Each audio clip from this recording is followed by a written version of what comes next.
कधी घरात भाजी नसली किंवा सकाळच्या नाश्त्यासाठी पण तुम्ही या पद्धतीने बेसनाचं पोळं करून खाऊ शकतास.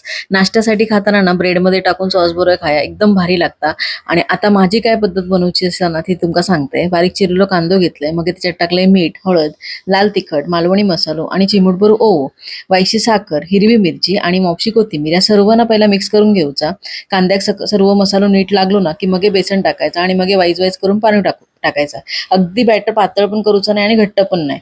तर तुमका दाखवलंय ना तसा करा आणि मग एक तव्यावरती तेल टाकून बॅटर पसरवायचं आणि अलटी पलटी करून भाजायचं पोळं.